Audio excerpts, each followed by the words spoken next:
Hello there everybody, Sam Strains here, welcome back to the Railway and welcome back to another review. Today I've got one of Hornby's top of the range diesels to review and I'm really excited about it.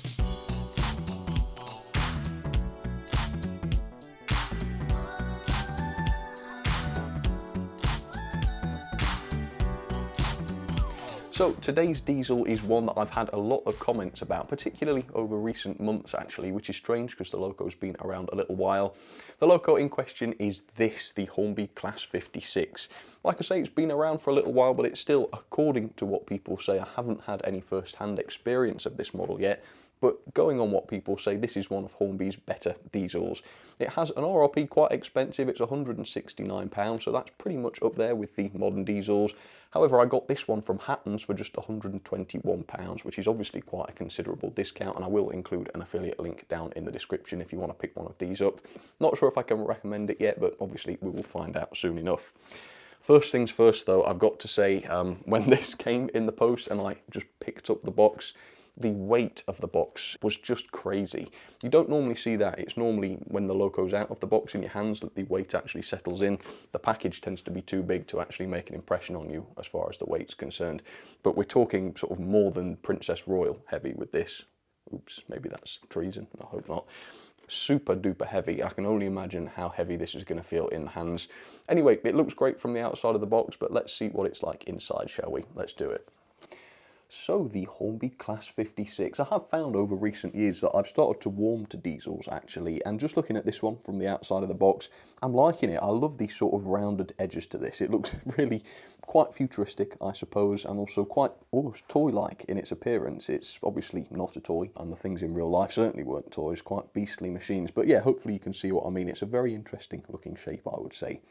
Let me show you the end of the box then, more on the actual version I have here. It is R3473. It is in the rail freight grey, as you will have seen from the front of the box.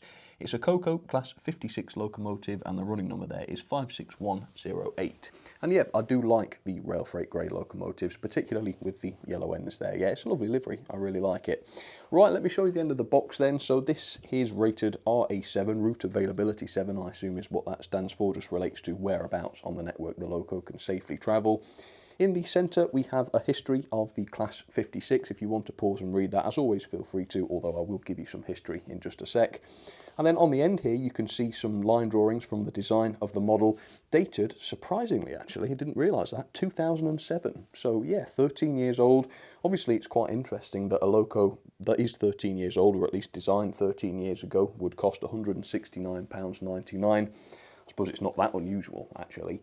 But that does suggest, obviously, that this is still a super detailed loco. I'm going to stick with that assumption, actually, because from what people have told me, this is a very impressive model. Let's stop yabbering on about what it might or might not be, though, and find out for sure, shall we? So let's take the sleeve off. I've not had this sleeve off before. And there it is. Look there. Yeah, it doesn't disappoint. I can tell already, without seeing it properly, that the bogie detail is incredible. Massive level of detail on there. One of the bogies is sitting a bit awkwardly there, isn't it? So I hope it hasn't taken any damage as a result of that. I shouldn't think so. Okay, we're stripping the layers off, folks, and the more layers that come off, the heavier this thing is feeling. I've got to get this on the scales later on because the weight is just incredible. Unbelievable. Anyway, the Class 56 operating and maintenance instructions. This usually gives a bit of info on the mechanism, but alas, this one seems to be holding back a lot of it. So a bit about lubrication. It's really just the axles, it looks like. Fitting accessories, and yes, I can see an accessory bag in there, so we can fit some of the buffer beam details if you like. Shows you how to remove the body. It's a heavy loco, so the body retaining method has to be pretty robust, and you can see there are 4 screws there. And a bit about DCC there, it does just have the 8-pin socket, and you can see a little bit about the mechanism. Perhaps I can see what looks like a drive shaft or something. Not a great deal to see there though, so I might just pop the body off later on. See how I'm doing for time, and yeah, pop the body off, see what the thing's looking like. Okay, let's break this thing out then, and let it loose on the railway, ultimately, see if it will dominate. It's got to be one of the most powerful locos, provided it runs all right. It's going to be unbelievable, isn't it, just because of the weight alone. Okay, detail pack then. So quite a lot in here. I can see we have both of the NEM couplings, which means that none are fitted to the model as standard, which is fine. Lots of buffer beam details, as we saw on the instructions, and there are also some other bits that I don't really recognise, those sort of plates with two fitting lugs on them. Yeah, I'm not sure what those would be really. I'll have to reconsult the instructions to find out, but that's not too important right now. Let's focus on the loco and just get this out. All right, so it's nicely packaged. We've got this nice fun piece of plastic covering the top. Oh my God, yes, this is crazy. This is feeling sort of Hatton's 66 weightish. That is unbelievable. The weight is just bonkers there. And so is the level of detail. I mean, I'm getting quite excited because I can see the fans twitching about as I'm moving the model. I don't know if this loco has moving fans, but if it does, I'm going to be blown away. I've never owned a model with moving fans, interestingly. Whoa. Yeah. The detail. It looks very, very impressive, it must be said. There's a lot of it. And the weight, well, I don't think I need to say much more about that because I'm sure you get the picture where that's concerned by now. Fantastic. So here's a little bit of history then on the Class 56, and once that's over and done with, we will take a close look at this and I will talk you through some of the features. Okay, here we go.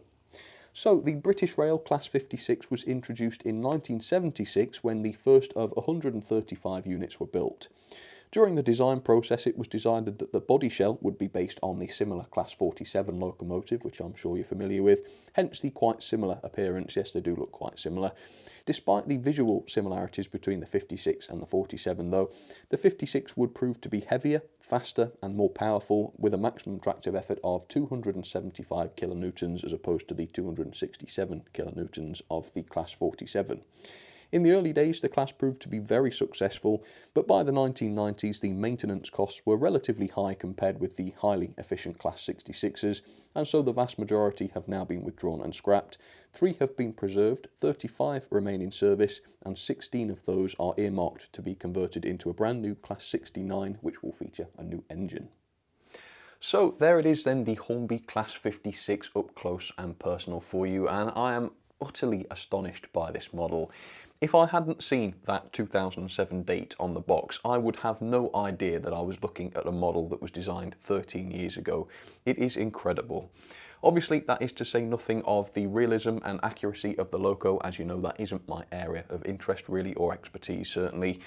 But to me at least, when you spend £169, or indeed £121 as I paid for this, which, let's be honest, is still a lot of money, this is exactly the level of detail, quality and features you should expect, I think. Other manufacturers need to take note. This is incredible. So first of all, let's talk about perhaps the least impressive aspect of the logo, which is the decoration. Nothing wrong with it, it's just wait till you see some of the other features.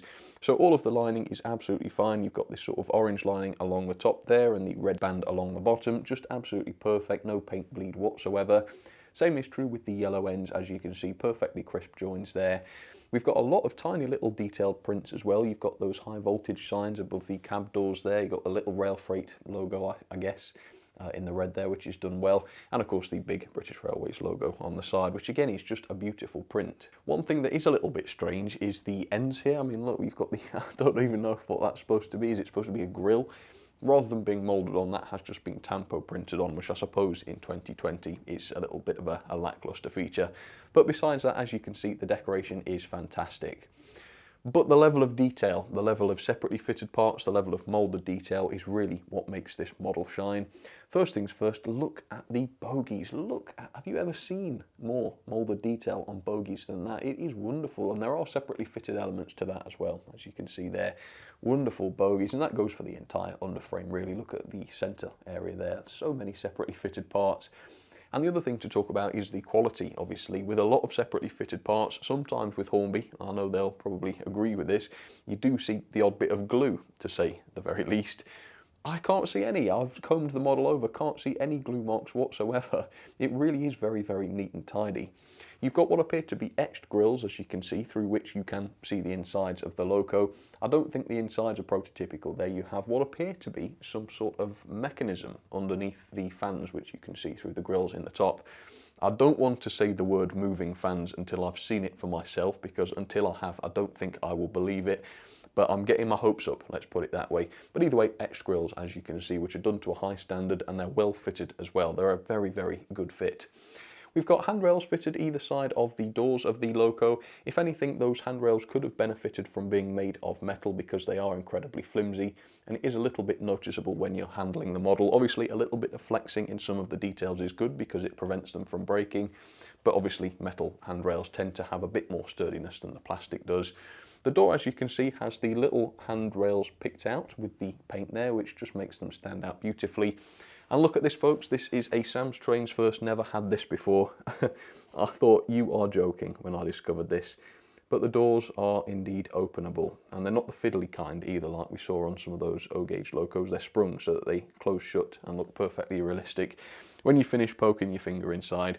Perfectly useless feature, of course. There's no practical, I don't think, unless I've missed something, no practical use whatsoever. But just when you're painting a mental picture of a model in your mind, the fact that you know those doors can open so that you can open them and put a little man inside if you want to is just incredible. What a wonderful feature that is. Let me show you the cab detail then. Look inside there. We do have not only decoration inside there, there are some sort of, I don't know, all sorts of things inside there printed, but also what appears to be some separately fitted parts with the controls and such. I mean, hopefully my close-up lens is going to do a good job of capturing that. It usually doesn't, but yeah, the cab detail is wonderful. And the cabs and the ends themselves are really, really well done. I mean, on the top you've got these little aerials, again quite flimsy little parts those, but a bit of flex to them, which means you can sort of catch them gently and they're not going to break off, but obviously great care is needed. They're not attached brilliantly. You can see the sort of holes that they're fitted into, which isn't dreadfully realistic, but obviously that is a major nitpick. On the end, look, we've got all these separately fitted handrails. Again, those do appear to be just made of plastic, but it's fine. I mean, they're sturdy enough. You've got the electrical hookup cables, I think, on the end there, separately fitted lamp irons, metal buffers, which are sprung. I mean, even in 2020, I do believe the spec of this, and I'm not an expert on diesels, so don't quote me on this, but I do believe the spec of this model would impress. It really would. Let me show you the rest of the roof. As you can see, it's just beautifully moulded. How realistic does it look? I think there's something to be said about the finish as well. It is almost satin, I suppose. It is more matte than satin, but there's just something about this that looks great. I don't know why that is, because in real life they would be glossy, wouldn't they, and not matte like this. But yeah, it just looks wonderfully realistic and absolutely not toy-like, as I suggested early on. Just seeing the model in the flesh very much proves that wrong. Okay, let's finish off. We've got separately fitted windscreen wipers, which I should say, and then finally the facility to fit NEM couplings if you want to. We've got these little pivoted pockets here on either end, into which you can fit any coupling you like, so you're good and flexible where that's concerned. Yeah, it's amazing. You can see what I mean, can't you? When you pay 170 quid for a Loco and you get this, the price is fine. It's not cheap, obviously, it's a lot of money, but it's not bad value for money, in my opinion, provided the thing runs well and the actual performance proves to be as impressive as the appearance of the Loco. So I'm going to pop the body off. I will get a sense of what the mechanism's like. I'll feed back to you, and then of course we will give this a test and see how this beauty performs. Cannot wait. Alright folks, here we are. This is the part of the video then. So many times we've found ourselves here having looked at a beautiful Loco, and then things of course have gone downhill because the mechanism and performance have just not been up to scratch. Now that may well still be the case. I haven't run this yet, so I don't know for sure, but having looked at the mechanism now, I don't think that is going to be the case. First of all, let's talk about the weight. As promised, this weighs in at an incredible 612 grams, which is number 2 on my list since I bought my scales. The only Loco that is heavier than this is the Garrett, and even then it's only about 100 grams more. It weighs more than the Class 45, it weighs more than the Princess Royal. I think the Hatton 66 is still heavier than this. I think that weighed in 750 grams. I didn't have my accurate scales when I weighed it though. I'm pretty sure it is heavier. Anyway, so I took the body screws out, removed the body. Wasn't that easy to do because you actually have to unplug the front and back lights as you do so, which is a very fiddly job because you're holding the chassis with one hand. The wires aren't long enough to put the chassis down and unplug them, and you've got to get the plugs out. This wasn't helped by the fact that one of the plugs fell to pieces and I actually had to glue the contacts back into the plug so that I could get the thing back together. So there's a bit of a serviceability issue there. These days they would just have a sort of spring-loaded contact which would engage and disengage as you remove the body. Yeah, that's showing its age a little bit. Besides that though, we've got this massive chassis block. Look at the size of that, and that's where most of the weight comes from, of course. Mounted into that, we have the properly huge motor. I'm just going to call it the properly huge motor because it really is gigantic. Mounted to it are those two massive flywheels, so it's going to be a good performer. It's got to be, hasn't it? Externally, we have every single wheel on the model driven. Every single wheel on the model picks up. As far as mechanisms go, I don't think I've seen any better. Oh yes, and there does appear to be a little gearbox or something mounted to those fans, which makes me think they are actually going to turn around. I cannot think, in my inexperience, again, inexperience of the prototype, I cannot think of another detail that would make this more impressive. If you can, do share that down in the comments below. Right now though, this has not been run, so we need to rectify that. I'm going to set it forwards. Out of the box, bear in mind, this has not been running yet, but out of the box, this is the performance. Here we go. Ooh, wow, that is wonderful. That is nice and smooth. One thing I have noticed is that the fans are not moving. I don't know if they're supposed to or not. I think they are. I would hope they are, but they're not. So I don't know whether there's something I have to do to make those work. But we've got lights, we've got red tail lights, LEDs it looks like, and cool white front-facing LEDs, which are really nice and powerful, as you can see. Anyway, listen to that, would you? That is a lovely, quiet runner, must be said. Bit disappointed that those fans aren't working. I might have to have a look into that, but I'm not really willing to remove the body again. Because obviously those plugs are a bit of a nightmare, so maybe at some point I will have a look. Maybe I'll look at the instructions to see if they offer any words of advice. Either way, let's give this a little try. Wow. That's a crawl for you folks. Look at that. That is slow. That has to be probably one of my better performing diesels ever. It's got a bit of a wobble to it though. I don't know if you can see that. It's nothing major. And at that sort of speed it's fine, but yeah, maybe a little bit of a wobble. I am disappointed that those fans aren't working. I wonder why that would be. Maybe they'll start to work as I run the thing in. Don't know. Either way, let's get this running then. I'll give it a few laps around the room so you can see it go, and of course then I'll come back to you in 30 minutes to an hour after it's run for a long while in each direction, and we'll see how things are looking. Hang on folks, hold it here. This is the fan unit. I didn't notice this before, but there's no... I don't want to turn it upside down because the screws are going to drop out. The mechanism hasn't been installed. It's got the housing there, and there are gears on the shafts of the fans. And if you look at the loco, there's like a space on one of the flywheels for a belt drive to be fitted. But the mechanism's not been installed. They've downgraded their loco so that the fans don't work anymore. What a shame. What a shame. Someone's gone to all the trouble of designing that. And the loco's expensive. I think spinning fans would have been amazing to see, but sadly they don't work. I'm going to have to knock off a point for that. That's a real disappointment. I thought I would be having my first loco with turning fans. Sadly not. So I'm absolutely gutted about the lack of moving fans. I think Hornby's decision not to fit the mechanism at all, just to leave it off the model, was an extremely stingy move on an otherwise excellent value and beautifully detailed loco. I am disappointed about that, it has to be said. That would have been amazing to see work. Sadly not. I don't think it would have been unreasonable for the price of the model to have had that mechanism fitted. That's what I personally think. Anyway, the performance is good. It's nice and quiet. It is a little bit on the fast side, although as we've seen, the slow crawl is also very, very, very good. So can't complain there. So I'll come back to you in just a second once this is finished running in, and I'll give you some more thoughts. Okay folks, there we go, running in has concluded, and I have to say, now that the disappointment of the non-working fans has died down, the performance is unfaultable. I've had it running, like I say, about 25 minutes in each direction, no derailments. I've had it going forwards, backwards, over points, no derailments, no problems, perfectly consistent speed. As a reviewer, I've done everything I can think of to try and expose a weakness in the way this model performs. There just is none. I cannot fault it. It's also incredibly powerful. I've measured a tractive effort of 0.9 newtons on the drawbar of this one, which should be enough for it to haul around 50 coaches on straight and level track, which is just absolutely amazing. The slow speed was pretty astonishing straight out of the box, but let's see whether or not it's even better now that it's run in. Here we go. Yep, I would say, if anything, I mean, nothing's surprising me anymore about this loco. If anything, that is even better. The performance is amazing. When you consider how much mass, pure mass there is to this loco, how many wheels have got to turn, the smoothness of that is amazing. At any speed as well. I mean, let's just go a bit above a crawl, shall we? About there. I mean, it's just so smooth and utterly silent. The noise of the wind turbine, which is about 12 feet away, is louder than the noise of this, which is right in front of my face. It's absolutely amazing.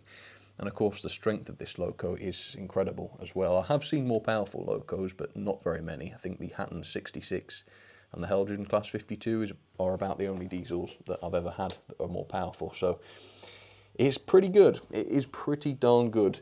Now, as for coaches today, I have set up some Southern coaches, which may not be the most suitable rake in the world, I know, but there are 11 of them. It's one of my biggest rakes, and they should demonstrate the power of this loco the best. So let's go and couple to them and see how we get on. This will be the first time this has ever been coupled to some rolling stock. Look at this. I can real creep up to it if I want to, like this.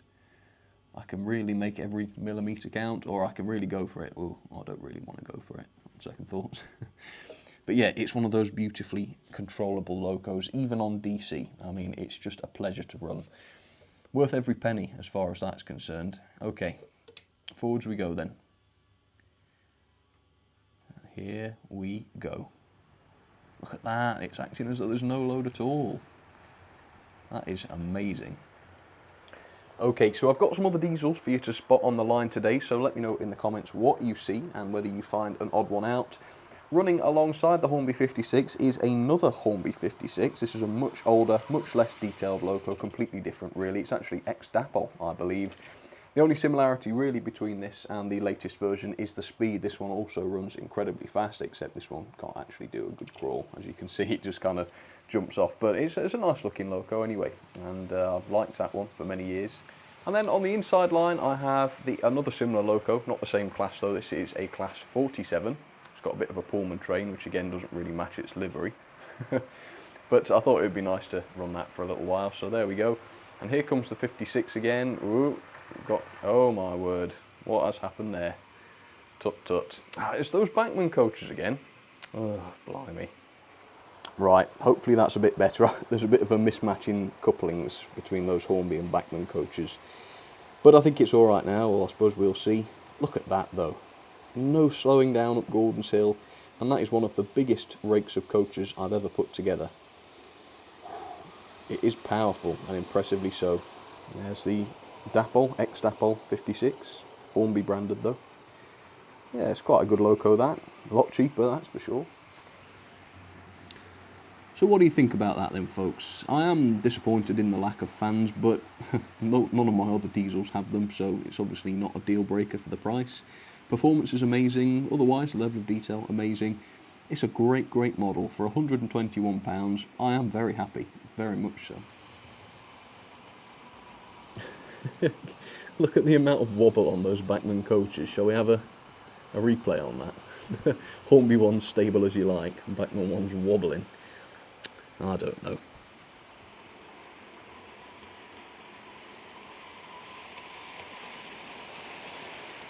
So here are some of my ratings then for the overall really impressive Hornby Class 56. The level of detail on balance I have given 5-star. There were some amazing features of this loco. My close-up probably didn't do it justice, but the cab detail was amazing. Those etched grills, the opening doors, the underframe detail, absolutely amazing. True, it didn't have the working fans, but I've never marked another model down for not having that before. So on the detail front at least, and there is going to be a marked docs later on, but at least where detail's concerned, I'm not going to penalise it there. The performance I've also given 5-star. The loco does run quite fast, which usually might cause problems at the slower end of the speed spectrum, but with this loco that's not the case. It does actually crawl amazingly. It's very smooth, it's very quiet, the lights work well. I think it's definitely worth a 5-star. The pulling power is immense. As a result of its weight, over 600 grams, this loco could haul 50 coaches on straight and level track, which is obviously above and beyond what it needs to. That's actually more than the Garrett, despite the Garrett being a more powerful loco. It is, however, less than the Hatton 66 and the Helgen Western, but still more powerful than you could ever expect. The mechanism similarly is 5-star, every wheel picks up, every wheel is driven, 2 massive flywheels attached to the equally massive motor, which is just amazing, and as we see, it performs as it should as well. Really nice mechanism. The quality is generally really good. The build quality was great, so was the decoration. I have knocked, as you can see, 2 stars off. The first for the lack of fans. For them just to not put the mechanism in for the fans is a real shame, and in fact just seeing the remnants of that mechanism but knowing you can't use it is a bit of a salt in the wound situation. Also, the plugs that connect the Loco chassis to the head and tail lights are a joke. In fact, when I put the body on for the second time, after I'd investigated the fan issue, both plugs fell to pieces entirely and all of the soldering joints came to bits. It was an absolute nightmare. Well, next time I service this, it's going to be a nightmare. I've actually had to solder the joints. I've had to solder the wires directly to the plugs, which means that the body is now tied to the Loco. Yeah, that's not a very good feature. Besides that though, like I say, quality is great, weight's fantastic.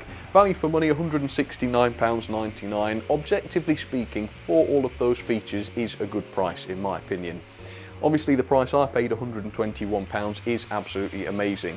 If this Loco had the working fans, I would have given this a 5-star. However, for that price, I think all of the Loco's features should be there. We should have checkboxes for every feature and they should all be ticked as far as I'm concerned where prices are like that. And unfortunately those lack of fans have just soured the value for money a little bit for me, so I've knocked off 1 star. Overall though, it's an incredibly good score, 8.88 out of 10, and into the logbook it goes, third just above the Hattons Barclay 040 and below the Model Rail J70. Overall, thoroughly impressed with that, very, very happy indeed, and I can highly recommend it. If you check out the link in the description, if there are some still available, I can recommend it if you want a really, really good diesel.